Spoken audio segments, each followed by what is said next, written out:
नमस्कार साथियों, स्वागत है आपका सरस्वती लर्निंग एकेडमी में।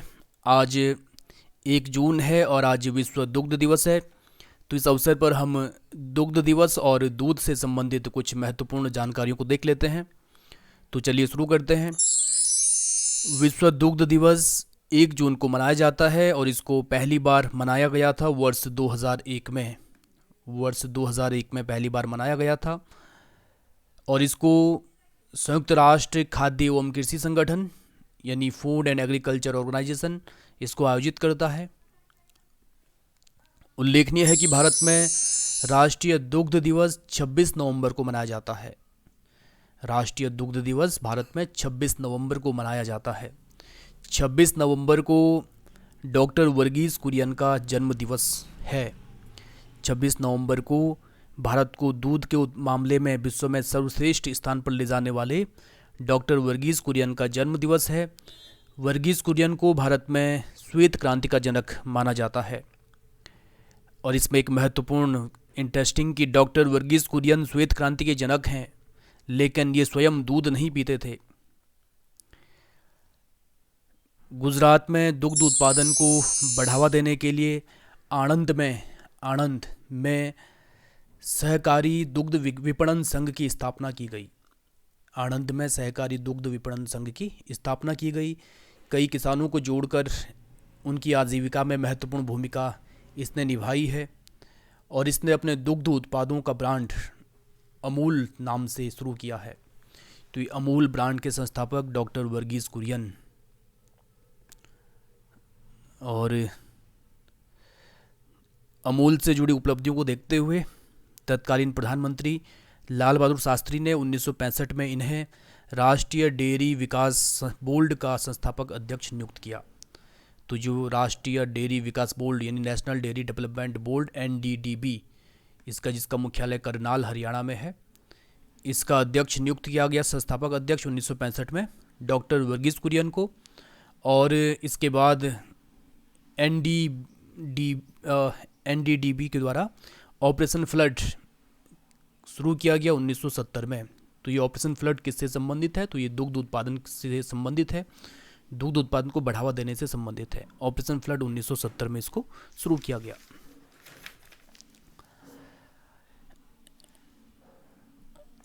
दूध के बारे में कुछ महत्वपूर्ण बातों को देख लेते हैं।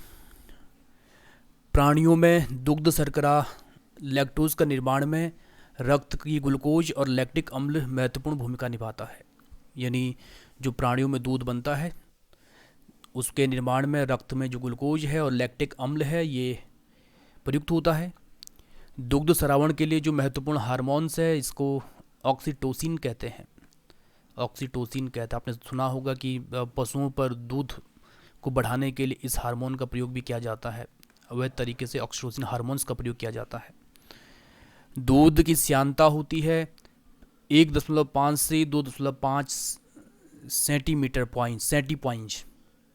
यहाँ पर ध्यान रखिएगा, श्यानता यानी गाढ़ापन यानी जो गाढ़ापन होता है, और दूध की श्यानता होती है 1.5 से 2 सेंटीपॉइंट। तो यहाँ पर ये पॉइंट हो गया सेंटीपॉइंट, पॉइंट से छोटा, जैसे सेंटीमीटर मीटर से छोटा सेंटीमीटर, वैसे पॉइंट सेंटीपॉइंट।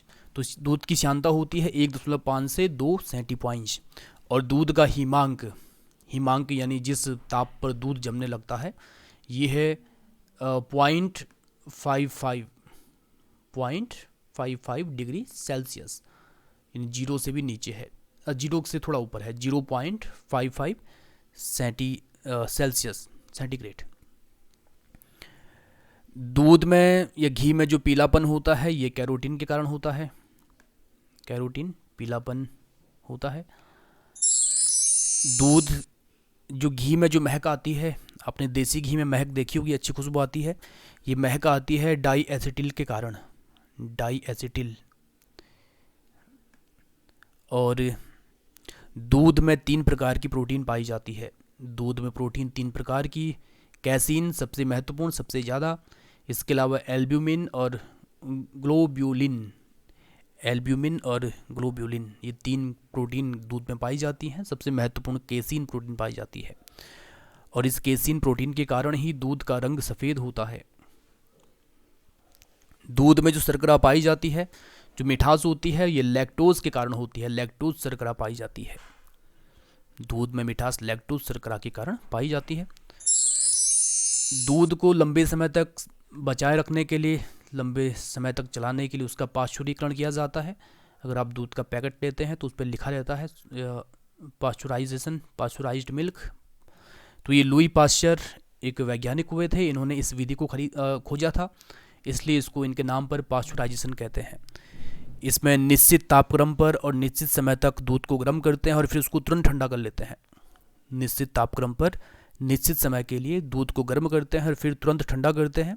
तो जिस प्रक्रिया में जो दूध में जीवाणु होते हैं वो नष्ट हो जाते हैं और उनके गुणों का ह्रास भी नहीं होता है, यानी गुण भी बने रहते हैं और जीवाणु भी नष्ट हो जाते हैं।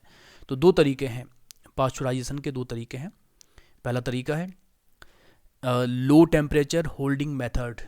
यहाँ पर देखिएगा, पहला तरीका लो टेम्परेचर होल्डिंग मेथड। तो यहाँ पर टेम्परेचर रखते हैं 62.8 डिग्री सेंटीग्रेड और 30 मिनट तक गर्म करते हैं, लो टेम्परेचर होल्डिंग मेथड। और दूसरा तरीका है हाई टेम्परेचर होल्डिंग मेथड। यहाँ पर टेम्परेचर रखते हैं 71.7 डिग्री सेंटीग्रेड और इसको 15 सेकंड तक गर्म करते हैं और उसके बाद तुरंत ठंडा कर लेते हैं। तो इस प्रक्रिया में जो जीवाणु है वो मर जाते हैं, निष्क्रिय हो जाते हैं और दूध के जो गुण हैं वो भी समाप्त नहीं होते हैं। तो दुग्ध उत्पादन के मामले में भारत शीर्ष पर है, भारत पहले स्थान पर है। लेकिन दुग्ध पदार्थों के उत्पादन के मामले में डेनमार्क शीर्ष पर है। दोनों में अंतर है। दूध उत्पादन में भारत शीर्ष पर है और दुग्ध पदार्थों के उत्पादन, दुग्ध पदार्थ जैसे पनीर हो गया, दही हो गया, पाउडर हो गया, तो इसके उत्पादन में डेनमार्क शीर्ष पर है। तो ये दूध के बारे में कुछ महत्वपूर्ण बातों को हमने देखा है। तो आपको हमारा अंक कैसा लगा, लाइक कमेंट शेयर जरूर कीजिएगा। शुक्रिया।